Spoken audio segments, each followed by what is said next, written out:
Have you ever wondered what the difference is between a guy like maybe Gary Vee, Grant Cardone, Russell Brunson, and then the rest of what we would call entrepreneurs? In this video, I'm gonna go through what the difference is between a solopreneur and a real entrepreneur and how you can tell the difference.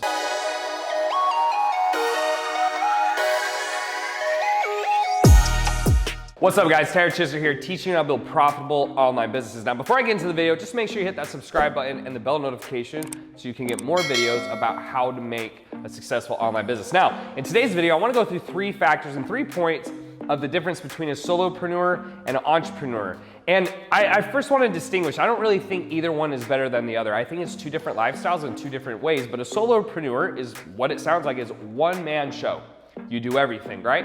And an entrepreneur is someone who's usually trying to build some type of dream or team or business to bigger heights than they can possibly handle by themselves.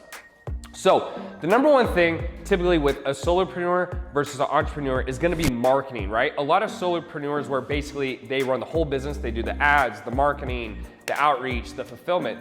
They're typically not going to run a lot of paid traffic or do a lot of paid traffic successfully. Someone like myself, or I guess I like to think like myself, runs a lot of paid traffic. So, I have 40 to 50 employees right now. We get hundreds of clients a month, thousands of clients a month, but hundreds of high ticket clients a month. And the only way I'm gonna be able to do that and really grow this business and get my name out there is with paid marketing.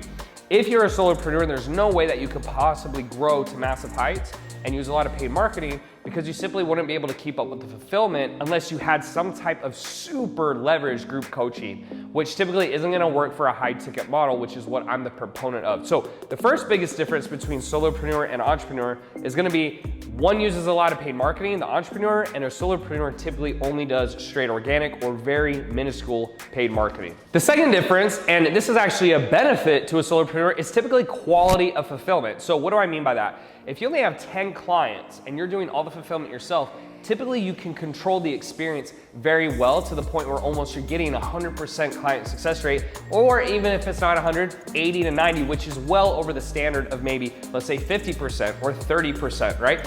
When you're going into an entrepreneur type mindset where you're growing a massive company, I actually don't coach my clients anymore unless they're a one-to-one client, which you can learn more about, which is very expensive. But if you're in my regular program, you work with 4 coaches. Now, I like to think that it's just as good as getting coaching from me, but depending on the person, they'll say, hey, I'd rather work with the CEO versus his team. You're not always gonna have as good a fulfillment, not because you're not doing as good a job, but because you have more people, different mindsets, different skill sets, and it's just human nature where you have more people in numbers. Excuse me, I got like an apple going down at the same time. You got more people in numbers, so it's just common sense statistically that you're gonna get more complaints and stuff like that. So in that sense, it is great for a solopreneur, but understand you can't grow something like Facebook or Uber or something kind of like amazing without building a team and having more of an entrepreneur vision where you're focused on the vision versus just like individual small amounts of people. And I don't want to downplay either way. I think they're both important, but I think if you go this direction, you have to understand that it's not going to be perfect. You might have more complaints, you might have more issues because you're not able to control every single aspect of the business. Now, before I go into the third principle, make sure you give the video a like if you haven't already so that more people can get this video in front of them. Now, the third thing and probably the most important difference or the biggest difference to you watching this video is going to be lifestyles, right? Now, let's assume that you want to be a multimillionaire. Okay? If you want to be a multimillionaire, the only way you're going to do that is becoming an entrepreneur, which means building a team, going to bigger heights, scaling. If you're a solopreneur, you might be able to get there, but it's going to take you maybe 20, 30 years, where an entrepreneur might be able to get there in 2 to 3. Like, so for example, I really started making money in my business at 25. I'm now 28. My life's completely different. I lived at home and had a $2,000 car, where now I live in a penthouse in Miami with a brand new Lamborghini. That doesn't make me better than someone else, but it is a massive difference from where I was. There's no way I would be where I'm at doing it on my own.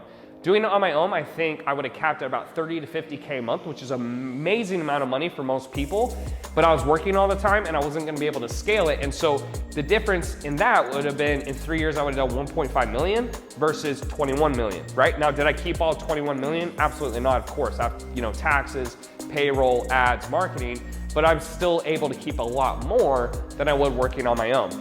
And also, just to piggyback off that, I think there's more impact. right? So you can either impact a few people deeply or you can impact a lot of people maybe what they call lightly.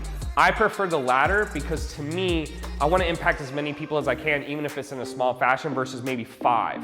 Right? It just means more to me. I don't know why, I can't explain it. You might be different. So to recap, guys, the biggest difference is ultimately is gonna be marketing and paid ads, quality of fulfillment, and then lifestyle and impact in my personal opinion. So hope that makes sense. Hope you enjoyed this video. If you did, make sure to subscribe, like, share, all that good stuff so other people can get this information. And as always, I'll see you guys in the next video.